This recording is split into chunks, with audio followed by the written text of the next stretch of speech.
ওটা পাশ হয়ে গেলে তো এক দেশ এক ভোট নিয়ে শুরু হবে। দেখুন এই এক মিনিট, হ্যাঁ হ্যালো, এলে একটা হ্যাঁ একটু পাঠিয়ে দিন। দেখুন এই এক দেশ এক ভোট, এক দেশ এক ভোট, এটা বিজেপি যেটা চাপিয়ে দিতে চাইছে, কেন্দ্রীয় মন্ত্রিসভায় ওরা করেছে, অনুমোদন করেছে। তো এ বিষয়ে সবিস্তারে এই মুহূর্তে আমাদের দলের শীর্ষ নেতারা যা বলবেন সেটাই, খুব বিস্তারিত কিছু বলার নেই। শুধু এটুকু বলি যে এক দেশ এক ভোট ভারতবর্ষের মতো দেশে এটা একটা অবাস্তব, অবৈজ্ঞানিক এবং তৃণমূল কংগ্রেস কোনো অবস্থাতেই সমর্থন করবে না। তার কারণ এক দেশ এক ভোট আমাদের যে পরিকাঠামো, গঠন, ফেডারেল স্ট্রাকচার, আমাদের এখানে যে পরিস্থিতি, এখানে নানা ভাষা, নানা মত, নানা পরিধান, বিবিধের মাঝে দেখো মিলন মহান। এতগুলি রাজ্য এবং এতগুলি রাজ্য, তাদের আলাদা আলাদা ইতিহাস, আলাদা আলাদা ভূগোল, আলাদা আলাদা সংস্কৃতি, আলাদা আলাদা নির্বাচনী রসায়ন, সেগুলোকে এক জায়গায় এনে একদিনে ভোট করা সবটা, এটা বিজ্ঞানসম্মত হতে পারে না। ভাবতে হবে আমাদের এখানে নজির আছে এই গণতন্ত্রে, যে আপনি একটা ভোট দিচ্ছেন 5 বছরের জন্য, কিন্তু 5 বছরের আগেই অনেক ক্ষেত্রে অনেক এদিক ওদিক হয়ে যায়, সরকারের ভাঙা গঠন ভাঙা গড়া হয়ে যায়। মহারাষ্ট্র এর আগেও তাই হয়েছে, মাঝপথে এসে বিজেপি গড়ে দিয়ে গেল। তো তখন এই এক দেশ এক ভোট কোথায় যাবে? যদি কোথাও অন্তর্বর্তী নির্বাচনের দরকার হয়, তখন এক দেশ এক ভোট কোথায় যাবে? এগুলো তো আমাদের দেশে হয়েছে, আমাদের লোকসভা নির্বাচন অন্তর্বর্তীত হয়েছে, বিধানসভা একাধিক ক্ষেত্রে হয়েছে। তো ফলে আমরা কোনো অবস্থায় এই অবৈজ্ঞানিক জিনিসটা এগোতে দিতে পারি না। আর একটা গুরুত্বপূর্ণ বিষয় হচ্ছে যে লোকসভা ভোট, বিধানসভা ভোট এবং স্থানীয় স্তরের ভোট, অর্থাৎ পঞ্চায়েত, পুরসভা যেগুলো আছে, এগুলো না সবকটার প্যাটার্ন আলাদা, ফোকাস আলাদা, অভিমুখ আলাদা। অর্থাৎ লোকসভার ভোট মানুষ দেন দেশ গঠন, এটা মাথায় রেখে, দেশ পরিচালনা। রাজ্য সরকারটা হচ্ছে বিধানসভায়, আবার স্থানীয় প্রশাসন এখানে। ফলে সেই জায়গায় দাঁড়িয়ে আমরা একজন ভোটার, একজন নাগরিক, তিনি কিভাবে একদিনে সবটার, এটা তো লোকসভা নির্বাচন, বিধানসভা নির্বাচন বা বাকিগুলি যদি একসঙ্গে হয়, তাহলে এই অভিমুখগুলি নিয়ে বিভ্রান্তি তৈরি হতে পারে। ফলে এটা কোনো অবস্থায়, আর আপনি কখন শুরু করবেন? যখনই এটা শুরু করতে যাবেন, কিছু রাজ্য দেখা যাবে যে তারা তো 5 বছর মেয়াদ সম্পূর্ণ করেনি, তাহলে তার মাঝপথে ঢুকে গিয়ে কি হাল হচ্ছে। এটা এখানে নয়, মমতা বন্দ্যোপাধ্যায় আগে সবিস্তারে চিঠি লিখে যথাযথ জায়গায় জানিয়ে দিয়েছেন এটা অবৈজ্ঞানিক, এটা হতে পারে না আমাদের দেশে। এখন কেন্দ্রীয় সরকার যদি এই ব্যাপারে এগোতে চায়, তাহলে তৃণমূল কংগ্রেস নেতৃত্ব এবং দেশের অন্যান্য নেতৃত্ব যারা আছেন তারা নিশ্চয়ই সিদ্ধান্ত নেবেন। দিল্লিতে আপ নেতা অরবিন্দ কেজরিওয়াল, আমি একটু বাদে করি, একটু বাদে। বাংলার যে লক্ষ্মীর ভান্ডার মডেল নিয়ে আলোচনা হয়, দিল্লির বিধানসভা নির্বাচনও লক্ষ্মীর ভান্ডারের প্রসঙ্গ, এবং আজকে আপ ঘোষণাও করেছে যে মহিলাদেরকে 2000 মানে জিতলে দেওয়া হবে 2100 টাকা করে, এবং যেটা বাংলাতে হয়েছে কার্যত তারই প্রচারের আগে। দেখুন, লক্ষ্মীর ভান্ডার সারা দেশের কাছে একটা মডেল। মমতা বন্দ্যোপাধ্যায় এই ধরনের বেশ কিছু, কন্যাশ্রী থেকে লক্ষ্মীর ভান্ডার, নারী শক্তিকে পৃষ্ঠপোষকতার জন্য, তাদের অধিকার প্রতিষ্ঠার জন্য মমতা বন্দ্যোপাধ্যায় এই ধরনের স্কিমগুলি করেছেন। রাজ্যের বিরোধী দলগুলি এগুলো নিয়ে একটা সময় কুৎসা করলেও সময়ের সঙ্গে এটা প্রমাণিত হচ্ছে যে সারা দেশ মমতা বন্দ্যোপাধ্যায়ের মডেল গ্রহণ করছে। মহিলাদের আর্থিক স্বয়ংবরতা, আর্থিক অধিকার, সামাজিক অধিকার, রাজনৈতিক অধিকার মমতা বন্দ্যোপাধ্যায় যেভাবে দিচ্ছেন, কন্যাশ্রী থেকে লক্ষ্মীর ভান্ডার পর্যন্ত। এখন দেখুন, যারা সমালোচনা করেছিল সেই দলগুলির বিভিন্ন রাজ্যের নির্বাচনে তারাও মমতা বন্দ্যোপাধ্যায়ের মডেল ফলো করছে। দিল্লিতে আপ তারাও অনুভব করেছেন যে মমতা বন্দ্যোপাধ্যায় মহিলাদের জন্য, নারী শক্তির জন্য যে মডেলটি করেছেন এটা এক ধরনের সমাজ সংস্কারমূলক পথ। একটা সময় রাজা রামমোহন রায় নিয়েছিলেন সতীদাহ প্রথা বন্ধ করা, ঈশ্বরচন্দ্র বিদ্যাসাগর নিয়েছিলেন বিধবা বিবাহ আবার প্রচলন এবং নারী শিক্ষা। সেখানকার সময়ের, সেই সময়ের মনীষীরা যা যা কাজ করে গেছেন তার উত্তরসূরি হিসেবে মমতা বন্দ্যোপাধ্যায়ও বাংলার মহিলা সমাজের জন্য, মহিলা সমাজের অধিকার, আর্থিক অধিকার, সামাজিক অধিকার এবং রাজনৈতিক অধিকারের জন্য এই সংস্কারমূলক কাজগুলি করছেন। এবং সেটা গোটা দেশ, আজ মমতা বন্দ্যোপাধ্যায় যা ভাবেন কাল গোটা ভারতবর্ষ তাই ভাবে। প্রত্যেকটা স্কিমের ক্ষেত্রে তা প্রমাণিত হচ্ছে এবং লক্ষ্মীর ভাণ্ডার তার একটা জ্বলন্ত উদাহরণ। আরাকান আর্মিকে সামলাতেই বাংলাদেশের এই মুহূর্তে নাজেহাল অবস্থা। অন্যদিকে লং মার্চের নামে কার্যত তাদের ফ্লপ শো। চিন্ময় কৃষ্ণের জামিন বা তাকে মুক্তির ব্যাপারে প্রহসন চলছে। এই অবস্থায় দাঁড়িয়ে এখনো পর্যন্ত বিএনপি ক্রমাগত হুঙ্কার দিয়ে যাচ্ছে ভারত। দেখুন, বাংলাদেশ একটা আলাদা রাষ্ট্র। মাননীয় মুখ্যমন্ত্রী মমতা বন্দ্যোপাধ্যায় খুব স্পষ্টভাবে বলেছেন যে এটা তো রাজ্যের ক্ষমতা নেই, ফলে এ বিষয়ে আমরা কিছু বলতে পারি না, কিছু করতে পারি না। কিন্তু প্রশ্ন হচ্ছে ভারতবর্ষের কেন্দ্রীয় সরকার বসে আঙুল চুষছে কেন, কি জন্য? বাংলাদেশে যে অশান্তি হচ্ছে, বাংলাদেশে এই যিনি গ্রেফতার হয়ে রয়েছেন, বিচারের নামে প্রহসন চলছে, বাংলাদেশের ধারাবাহিক প্ররোচনামূলক কথাবার্তা, ভারত বিরোধী কথাবার্তা যেগুলো বলা হচ্ছে, আন্তর্জাতিক ক্ষেত্রের কিছু ভারত বিরোধী শক্তি তারা বাংলাদেশের মঞ্চটাকে ব্যবহার করছে আর কেন্দ্রীয় সরকার আঙুল চুষছে। পার্লামেন্ট চলছে, সংসদ চলছে, কেন প্রধানমন্ত্রী পার্লামেন্টে এসে, সংসদে এসে বাংলাদেশ ইস্যুতে বিবৃতি দিচ্ছেন না? তৃণমূল কংগ্রেস দাবি করছে ভারতবর্ষের প্রধানমন্ত্রীকে সংসদে এসে বাংলাদেশ নিয়ে বিবৃতি দিতে হবে। তৃণমূল কংগ্রেস দাবি করছে যেহেতু আন্তর্জাতিক ইস্যু এবং বাংলাদেশ নিয়ে যেহেতু করার অধিকার, পদক্ষেপের অধিকার কেন্দ্রীয় সরকারের রয়েছে, তাই দিল্লির সরকারকে, নরেন্দ্র মোদীর সরকারকে অবিলম্বে বাংলাদেশে যে ভারত বিরোধী জিগির চলছে সেগুলো থামাতে কড়া ব্যবস্থা নিতে হবে। মাননীয় বিদেশ সচিব গেলেন, এই নিয়ে আমাদের কোনো বক্তব্য নেই, কিন্তু তারপরেও যদি একই ঘটনাগুলো ঘটতে থাকে তাহলে এই লোক দেখানো বৈঠকগুলো করে করছে কি? কেন্দ্রীয় সরকার যথাযথ ব্যবস্থা নিক। ভারতবর্ষ প্রতিবেশী দেশ, আর বাংলা একেবারে সেই প্রতিবেশী দেশের সীমান্তে রয়েছে। আজকে সোশ্যাল মিডিয়ার যুগ, বাংলাদেশে যে ধরনের প্ররোচনামূলক বাল্যখিল্য মন্তব্য করা হচ্ছে বারবার, সোশ্যাল মিডিয়ার যুগে সেগুলোর প্রভাব পড়ছে মানুষের মধ্যে, মানুষের আবেগে আঘাত লাগছে।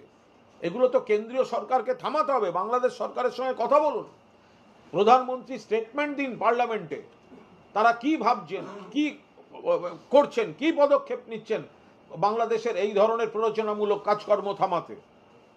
সেগুলো কিছুই না করে কেন্দ্রীয় সরকার বসে থেকে এই ধরনের কাজগুলো করার অবকাশ তৈরি করে দিচ্ছে। আমরা অবিলম্বে কেন্দ্রীয় সরকারের তরফে বাংলাদেশ নিয়ে যথাযথ বিবৃতি সংসদে এবং যথাযথ পদক্ষেপ দাবি করছি। ভারতের বিদেশ সচিবের দাবি যে বাংলাদেশ কার্যত নয়াদিল্লির কূটনীতির কাছে নথি স্বীকার করেছে, তারা ভারত বিদ্বেষ বন্ধে তৎপর হবে এমন আশ্বাস মিলেছে বাংলাদেশের তরফে। বিদেশ সচিবের সাংসদ এবং সংবাদ মাধ্যমের প্রতিনিধি দলও যাতে যায় সেটাও নাকি তারা বলছে বাংলাদেশ। দেখুন, এটা একটা আন্তর্জাতিক বিষয়। মাননীয় বিদেশ সচিব কি বলেছেন সেটা নিয়ে কোনো মন্তব্য করতে চাই না, কিন্তু আমরা যেটা চোখে দেখতে পাচ্ছি যে এখনো সেই ধরনের ঘটনা এবং বিবৃতিগুলো চলছে বাংলাদেশে, এবং সরাসরি আমরা প্রতিবেশী রাজ্য, ওখানেও মানুষ বাংলা ভাষায় কথা বলেন, এখানেও মানুষ বাংলা ভাষায় কথা বলেন। সোশ্যাল মিডিয়ার যুগ। আমরা দেখলাম বিদেশ সচিব গেলেন, বিদেশ সচিব বৈঠক করলেন, বিদেশ সচিব ফিরে এলেন এবং তারপরেও একই ঘটনা চলছে। তাহলে তো বিষয়টা হবে ফলেন পরিচয়তে। যদি ফলেন পরিচয়তে না হয় তা আপনি বুঝবেন কি করে মুখের কথায় কে কি বলছে না কে কি বলছে? তো বিদেশ সচিবের বৈঠক যদি এতখানি তিনি এত ইতিবাচক হন, তাহলে বিদেশ মন্ত্রীকে দিয়ে সংসদে বিবৃতি দেওয়াচ্ছেন না কেন? যদি বিদেশ সচিবের এতখানি ইতিবাচক অনুভূতি হয়ে থাকে, তাহলে কেন বাংলাদেশে তিনি ঘুরে আসার পরেও অপ্রীতিকর ঘটনা এবং সংলাপ ঘটছে, এবং এ বিষয়ে কেন্দ্রীয় সরকারের বিদেশ মন্ত্রী, প্রধানমন্ত্রী, এনারা তো পার্লামেন্ট চলছে দিল্লিতে, তাহলে পার্লামেন্টের স্টেটমেন্টটা দিচ্ছেন না কেন? আলাদা করে কেন বিদেশ সচিবকে বলতে হচ্ছে? চিন্ময় প্রভুর আইনজীবী তার আগাম জামিনের আবেদন আজকেও চেষ্টা করেছিলেন, কিন্তু আজকেও আগাম জামিনের আবেদন করতে বাংলাদেশ চিন্ময় প্রভুর যে বিষয়টি, চিন্ময় কৃষ্ণ দাস যে সন্ন্যাসী গ্রেফতার হয়ে আছেন, আমরা তার নিশ্চিতভাবে মুক্তি চাই, কিন্তু বিচারের নামে যে প্রহসন হচ্ছে সেটা আমাদের আঘাত করছে, ব্যথা দিচ্ছে, কিন্তু এটা একটা আলাদা দেশ, তার আলাদা বিচার প্রক্রিয়ার মধ্যে ঘটছে, একটা রাজ্য থেকে সেখানে ব্যবস্থা নেওয়া যায় না। সে কিন্তু মানুষের যেহেতু আবেগে আঘাত লাগছে, তাই এ বিষয়ে আমাদের ভারত সরকার, কেন্দ্রীয় সরকার, দিল্লির সরকার অবিলম্বে এই বিষয়গুলোতে তাদের সঙ্গে ডায়ালগ ওপেন করে এফেক্টিভ কার্যকরী ডায়ালগ ওপেন করা উচিত, যাতে শুধু বৈঠকের ছবি দেখা যাবে তা নয়। দুপক্ষ বৈঠক করছেন, আর চায়ের কাপ আর জলের গ্লাসের ছবি দেখতে চাই না। আমরা দেখতে চাই সত্যি সেই জায়গাটা থেকে খারাপ খবর আসাটা বন্ধ হয়েছে। ওখানে বাংলাদেশে প্রাণনাশের হুমকি দিয়ে ধর্মান্তকরণের অভিযোগ সামনে, এই নিয়ে কোনো মন্তব্য করব না। যে কোনো খারাপ কাজই সেগুলো হওয়া উচিত নয়, আমরা নিন্দা করছি। বাংলাদেশ থেকে অত্যন্ত খারাপ কিছু খবর আসছে, উদ্বেগের খবর আসছে। রাজ্য সরকারের কিছু করার নেই। কেন্দ্রীয় সরকার কেন নীরব হয়ে বসে আছে? বাংলার মুখ্যমন্ত্রী বারবার সেই প্রশ্ন করছেন। আজকেও আমাদের সংসদীয় দল তারা দিল্লিতে সংসদে বলেছেন যে অবিলম্বে প্রধানমন্ত্রী এসে সংসদে বাংলাদেশ নিয়ে বিবৃতি দিন। অন্য প্রশ্নে আসি, বলছি অন্য প্রশ্ন করে একটা জয়নগরে 62 দিনে দোষী সাব্যস্ত হয়েছিল, শাস্তি হয়েছিল। আজকে ফরাক্কায় 60 দিনের মাথায় নাবালিকা ধর্ষণ খুনে দুজন দোষী সাব্যস্ত হয়েছে, কাল সাজা ঘোষণা হবে, কি বলবো? দেখুন, এটা খুবই তাৎপর্যপূর্ণ ঘটনা। জয়নগর কুলতলিতে ধর্ষণ এবং খুন, 62 দিনে সাজা ঘোষণা, ফাঁসি হয়ে গেল, ফাঁসির সাজা ঘোষণা হয়ে গেল। আজকে ফরাক্কা 60 দিনে সাজা ঘোষণা হয়ে গেল, তার মানে আগামীকাল শাস্তি ঘোষণা হবে। আমরা আশা করি ফাঁসির সাজা হবে, সেটাও 61 দিনে হয়ে যাবে। তো রাজ্য পুলিশ তারা তো কাজ করছেন, তদন্ত করছেন, বিচার প্রক্রিয়া শেষ করছেন। তাহলে আরজি করে 24 ঘন্টার মধ্যে কলকাতা পুলিশ ধরেছিল। কলকাতা পুলিশের হাতে থাকলে এতদিনে ফাঁসির সাজা হয়ে যেত। কিন্তু সিবিআই, যারা সিবিআই চাই করে এনেছেন, তারা এই বিলম্বটা ডেকে এনেছেন। কিন্তু এটা রাজ্য পুলিশের কৃতিত্ব, রাজ্যের আইনজীবীদের কৃতিত্ব। বিচার ব্যবস্থাকে ধন্যবাদ যে এই ধরনের পৈশাচিক নারকীয় ঘটনায় 60 দিনের মধ্যে তদন্ত, চার্জশিট, চার্জ ফ্রেম এবং ট্রায়াল পুরোটা নিয়ম মতো কমপ্লিট করে আজকে দোষী সাব্যস্ত হয়ে গেছে। আগামীকাল আমরা আশা করি আবার ফাঁসির সাজা ঘোষণা হবে। বৃন্দা গ্রোভার মামলা থেকে সরলেন অভয়ার তরফে, যে এটা তো তাদের বলতে হবে, এটার সঙ্গে তৃণমূল বা রাজনীতির কোনো সম্পর্ক নেই। কিন্তু যারা রাজ্য সরকারকে বারবার মেলাইন করেছেন এই তদন্ত এবং বিচার নিয়ে, তাদের তো আজকে বলতে হবে যে আপনাদের আইনজীবী তিনি কেন সরে গেলেন। তার তরফ থেকে কিছু বিবৃতি বা তাদের তরফ থেকে কিছু বক্তব্য বলে যেগুলো ঘুরছে, তো সেগুলো তো ক্লারিফাই করতে হবে যে কেন সরে গেলেন। সুপ্রিম কোর্ট তো মনিটর করছে। আপনারা তো সমানে মিথ্যাচার করেছেন, সরকার বিরোধীরা সমানে মিথ্যাচার করেছেন। এখানে 24 ঘন্টার মধ্যে কলকাতা পুলিশ অ্যারেস্ট করেছে, তারপরে সিবিআইয়ের হাতে গেছে, বিচার চলছে। একদিকে আপনারা কেউ কেউ বলছেন কোথায় বিচার? আরে বিচার রোজ চলছে ট্রায়াল কোর্টে। সুপ্রিম কোর্টে তো ট্রায়াল চলছে না, সুপ্রিম কোর্ট মনিটর করছে। আপনাদের আইনজীবীরা সেখানে ছিলেন। সুপ্রিম কোর্ট এই তদন্ত এবং বিচারে কোনো অসঙ্গতি পায়নি বলে হস্তক্ষেপ করেনি। এখন শোনা যাচ্ছে আপনাদের আইনজীবী, আগের আইনজীবী বদল হয়েছে। এই মামলায় আগে দেখেছি আমাদের উল্টো দিকের একাধিক আইনজীবী বদল হয়েছে।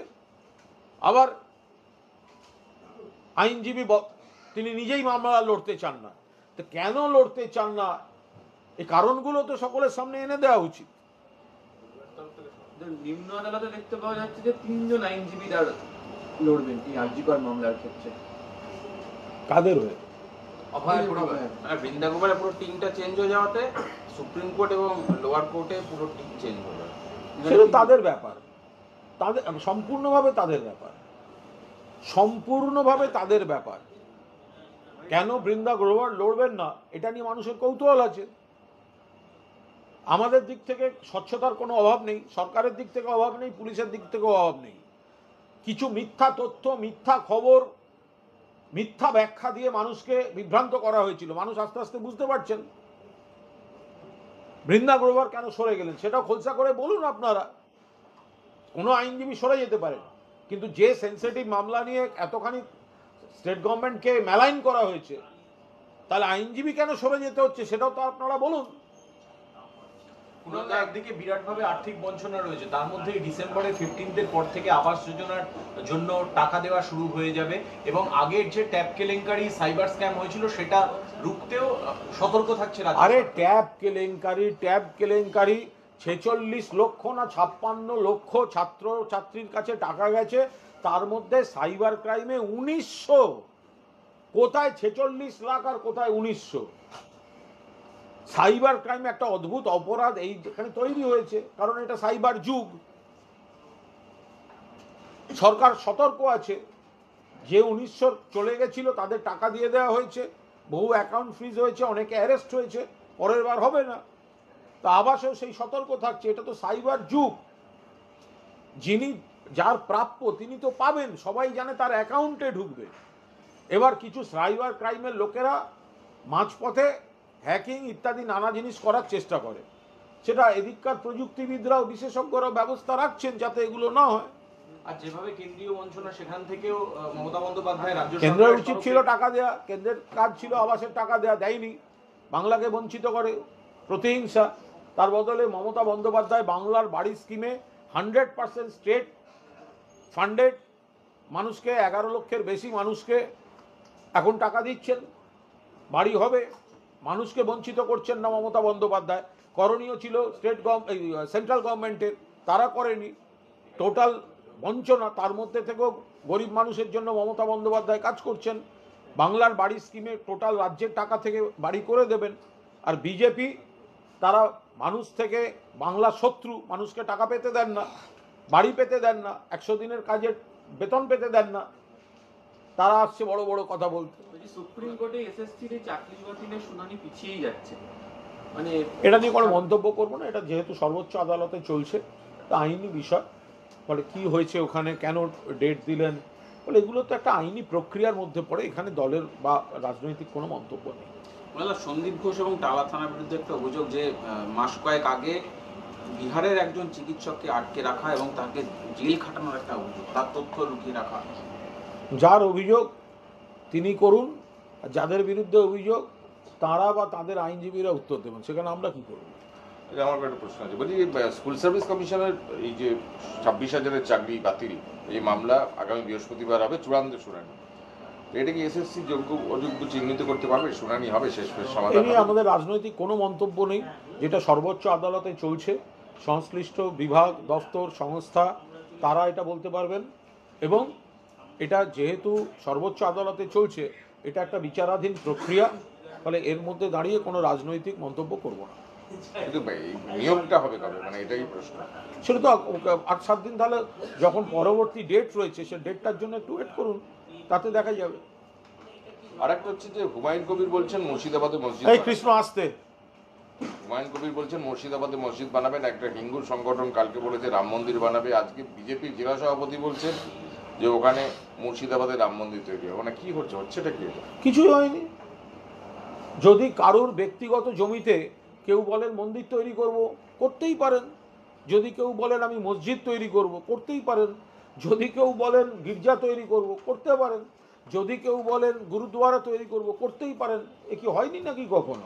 ফলে কেউ যদি কারোর নিজের জমিতে কোনো ব্যক্তি বা কোনো সংগঠন তার ধর্মের কোনো উপাসনাগার তৈরি করেন, এই নিয়ে রাজনৈতিক বিতর্কের কোথায় কি অবকাশ আছে? মন্দির, মসজিদ, গির্জা, গুরুদুয়ারা যার যে ধর্মের উপাসনা কেন্দ্র, তা এখন তিনি তৈরি করবেন। যার বাড়িতে জায়গা আছে তিনি বাড়িতে করবেন, যার জমি আছে জমিতে করবেন, তাদের ব্যাপার। কিন্তু রাজনীতি কোথায়? না, জনপ্রতিনিধিরাই বলছেন। তো জনপ্রতিনিধি মানে কি তিনি পুজো করতে পারেন না, না মন্দির তৈরি করতে পারেন না, না মসজিদ তৈরি করতে পারেন নাকি? কোনো কথা হলো নাকি এটা? তো জনপ্রতিনিধি তিনি তো তিনি তো মানুষ।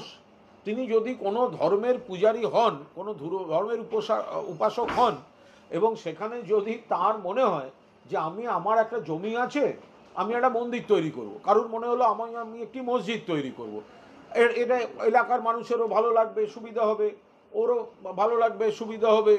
কেউ যদি বলেন গির্জা তৈরি করব, তো কী সমস্যা আছে? সে জনপ্রতিনিধি বলে পুজো করতে পারবে না, সে জনপ্রতিনিধি বলে সে মসজিদে যেতে পারবে না, এর কোনো মানে আছে না?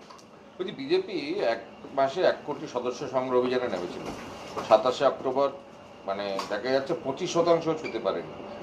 এবং দেখুন, বিজেপি 1 কোটি চেয়েছিল, আপনারাই ব্রেকিং করেন, আপনারাই বিজেপিকে বিড়াল থেকে বাঘ বানান, আর তারপর যখন অগ্নি পরীক্ষা নানা ধরনের বিষয় সামনে আসে, তথ্য পরিসংখ্যান, কমিটি করতে পারে না, লোক নেই, সদস্য নেই, মিসড কল দিয়ে সদস্য, বিয়ে বাড়িতে গিয়ে সদস্য, এসব হাস্যকর কাণ্ড কারখানা করে একটা বঙ্গ বিরোধী দল। তার না আছে সংগঠন, একটা গোষ্ঠীবাজিতে দীর্ণ কিছু একটা মানে হাস্যকর জিনিসপত্র, তো তাদের সদস্য হবে না, এ তো খুব স্বাভাবিক ব্যাপার। কিন্তু শুভেন্দু অধিকারী বলছেন যে এই সমস্ত এতে দূরত্ব যে দলের মধ্যে হয়েছে সেটা কমাতে হবে জনপ্রতিনিধি। আজকে এমএলএদের সঙ্গে মিটিং করে বলেছেন। দেখুন, গোটা দলটারই তো গোটা বাংলার সঙ্গে দূরত্ব, আলাদা আলাদা করে সেগমেন্ট ভাগ করে ওদের কী লাভ? গোটা বিজেপিটার দূরত্ব হচ্ছে গোটা পশ্চিমবঙ্গের সঙ্গে। এরা বাংলার শত্রু, এরা বাংলার অধিকারের টাকা পেতে দেয় না, এরা বাংলার গরিব মানুষকে 100 দিনের টাকা পেতে দেয় না, এরা আবাসের টাকা পেতে দেয় না, এরা বাংলা থেকে ট্যাক্স তুলে নিয়ে যায়, কিন্তু তার ভাগটা যেটা নিয়ম মতো বাংলায় আসা উচিত, বাংলার প্রাপ্য, সেটা বাংলাকে দেয় না। তো সুতরাং যে দলটার সঙ্গে বাংলার সম্পর্ক নেই, তো সেখানে শুধু এই বিধায়কের এর সম্পর্ক নেই, ওর সঙ্গে সম্পর্ক নেই, এগুলো ভাবা ভুল। একটাই লাইন, বিজেপির সঙ্গে বাংলার সম্পর্ক নেই। আজকে বিজেপি ইলেকশন কমিশনে গিয়েছিল, গিয়ে বলছে যে 16,81,000 মতো ভুয়ো ভোটার আছে, এবং ওরা বলছে, ব্যাখ্যা দিচ্ছে যে তৃণমূল এবং বিজেপির ব্যবধান ছিল 17 লক্ষ, এই সমস্ত সংখ্যক হচ্ছে ভোটার ভুয়ো। দেখুন, বিজেপির হচ্ছে নাচতে না জানলে উঠোন বাঁকা। 21 সালে বড় বড় কথা বলেছিল, দিল্লির নেতারা ডেলি প্যাসেঞ্জারি করেছিলেন, বড় বড় কথা বলেছিল, হেরেছে। 23 সালে আপনারা দেখেছেন সবকটা জেলা পরিষদ তৃণমূল জিতেছে। 24 সালে দেখেছেন আবার বলেছিল কেন্দ্রের নির্বাচন কমিশন, কেন্দ্রীয় বাহিনী দিয়ে ভোট করব, তৃণমূল বেড়েছে, বিজেপি কমে গেছে। তো সুতরাং এরা নাচতে না জানলে উঠোন বাঁকা। নিজেরা যখন দিল্লি থেকে চাপ দেয়, যখন দিল্লি থেকে গাল খেয়ে আসে যে অপদার্থ সদস্যপদ করতে পারো না, তখন এই নাটক করতে রাস্তায় নামে। এবার সদস্যতা অভিযানে পিছিয়ে পড়ে যুবদের এখন বুথে বুথে সক্রিয় করার অভিযান। আচ্ছা, বিজেপির আবার যুব, বিজেপির আবার শাখা, এরপর তো আপনারা গরুর গাড়ির হেডলাইট খুঁজে বেড়াবেন রাত্রেবেলা। গোঘাটের নকুন্ডা গ্রাম পঞ্চায়েতে একটা অভিযোগ উঠেছে, তৃণমূল কর্মীরাই স্থানীয় তৃণমূল নেতৃত্বের বিরুদ্ধে স্বজন পোষণ অভিযোগ করেছে। ডিএইচি জল প্রকল্পে বলতে পারবো না ওটা কোন গ্রামে কোথায় কি হয়েছে, আসলে কি হয়েছে, এসব নিয়ে। ঠিক আছে, থ্যাংক ইউ। যে বিজেপি যারা কেন্দ্রীয় নেতৃত্ব তারা মিটিং করেছেন, মানে সাংগঠনিক মিটিং, সেখানে সমস্ত এমএলএরা ছিলেন, এবং সুনীল বনসাল তাদের সঙ্গে এবার বসবেন। সেখানে ঠিক হয়েছে যে এই যে রাজ্যে যাতে সাংগঠনিকভাবে বিধায়করা কাজ করে এবং সেইটা ঘাটতি পূরণ করে তাড়াতাড়ি নামে 26-এর লক্ষ্যে আজকে প্রস্তুতি বৈঠক। অসন্তোষ প্রকাশ করেছিলেন বনসাল, তারপর শুভেন্দু অধিকারী বিধায়কদের নিয়ে বসেছিলেন, ড্যামেজ কন্ট্রোলের চেষ্টা হয়েছে। দেখুন, বিজেপি সংগঠনটা ভেঙে যাচ্ছে, বাংলার মানুষ বিজেপির সঙ্গে নেই। যখনই ওদের ওইসব কথাবার্তা আসে, কমিটি করা, সদস্যপদ, তখনই ধরা পড়ে যায়। এখানে শুধু মিডিয়া, সোশ্যাল মিডিয়ায় হাঁকডাক করে এরা নিজেদের ছবি তুলে টিকে আছে, তারপরে এইসব বড় বড় কথা বলতে নামে। তো এতদিন ওদের কে বারণ করেছিল? আর ওরা তো 21 সালে যে বিধায়করা এসছেন, তারা এত লাফালাফি করার পরেও তো 24 সালে সাংসদ কমে গেছে বিজেপির পশ্চিমবঙ্গে, তৃণমূলের সাংসদ বেড়ে গেছে। ফলে এগুলো হচ্ছে ওদের এই সব কথাবার্তা হচ্ছে নিজেদের ব্যর্থতা থেকে নজর ঘোরানো, শাক দিয়ে মাছ ঢাকার চেষ্টা, ছুতো খুঁজে বেড়ানো, নাচতে না জানলে উঠোন বাঁকা, এই ধরনের যতগুলো বাংলায় একটুখানি দেখবেন একটা ছোট বই থাকে এই ধরনের কথাবার্তার, সেগুলো এই ধরনের, এই যে নাচতে না জানলে উঠোন বাঁকা, শাক দিয়ে মাছ ঢাকা, এগুলো সব হচ্ছে ওই বিজেপির জন্য।